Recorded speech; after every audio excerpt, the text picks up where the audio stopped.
La chronique de Hassan Qassimi.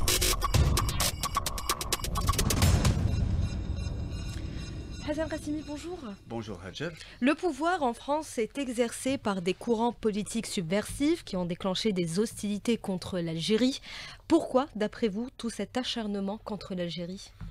L'Algérie a toujours privilégié dans ses relations avec la France la raison et le bon voisinage, pour construire des partenariats exemplaires. Dans les usages des relations bilatérales, quand il y a des hostilités de la part d'un partenaire, des mesures sont prises pour réorienter sa coopération vers d'autres pays plus sérieux. Les nouveaux apprentis sorciers ne cherchent pas à se débarrasser des réflexes des barbouzes, des colonies, mais ils rêvent de faire mieux que leurs aînés. Ils rêvent de reconstituer l'axe colonial de la France-Afrique. Il faut reconnaître que ces stagiaires ne connaissent pas le sens de la mesure, de la modération, de la morale, du respect et du bon voisinage. Bruno Retailleau menace l'Algérie. Monsieur Qassimi, est-ce que ce dernier saisit les conséquences de tels propos aussi irresponsables ? Effectivement, Bruno Retailleau est un stagiaire en politique. Il est connu. Quand on est endetté jusqu'au cou, on adopte un profil bas et on ne fait plus le fanfaron. L'Algérie est en pleine croissance et son marché ne sera ouvert qu'aux partenaires avec qui elle dispose des relations exemplaires. L'Algérie subit depuis fort longtemps des actions malencontreuses de déstabilisation menées contre notre pays qui porte la marque des coups fourrés de la DGSE. Bruno Retailleau déclare être en relation directe avec Sansal.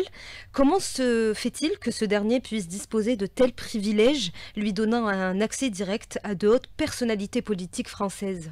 Sansal, peu connu en France, qui vient d'avoir la nationalité française, est un homme qui a des entrées au plus haut niveau de l'État français. Bruno Retailleau reconnaît échanger des SMS avec Sansal. Cela indique une proximité douteuse. Nous laissons penser que la paire Sansal-Daoud sont les nouvelles recrues de la DGSE. Sansal vient de recevoir le soutien des Harkis de France. Le feuilleton des scénarios subversifs se poursuit et il se redéploie sur le terrain sous plusieurs formes, nécessitant de notre part vigilance et mobilisation optimale. L'Algérie dispose de toutes les preuves matérielles impliquant la responsabilité de la France dans la planification et l'organisation d'actes subversifs et terroristes contre notre pays. Des opérations subversives ont été démantelées par les services algériens. La DGSE française s'est fixée comme nouveau objectif de remettre en service les réseaux terroristes de la décennie 90. La DGSE n'a pas agi seule, sans la couverture politique au plus haut niveau de l'État français.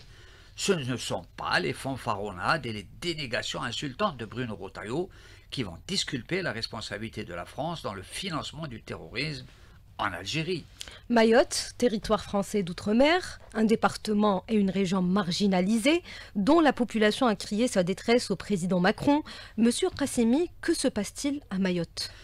Mayotte vient d'être dévastée par un cyclone et un tel sinistre a mis à nu l'état de détresse de la population de cet archipel.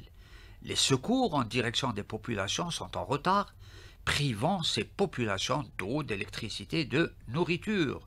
Mayotte est le département, entre guillemets, le plus pauvre de France, dont les 3/4 de la population vivent sous le seuil de pauvreté et plus de 1/3 des habitations sont des bidonvilles, plaçant la France dans le banc des accusés pour avoir abandonné la population de ce territoire. Mayotte n'est pas un département français, mais en réalité une colonie en détresse. Cet exemple a été cité à dessein pour répondre aux faux redresseurs de tort et aux donneurs de leçons pour qu'ils nettoient leurs vitrines et balayent devant la porte parce qu'ils ne sont plus crédibles.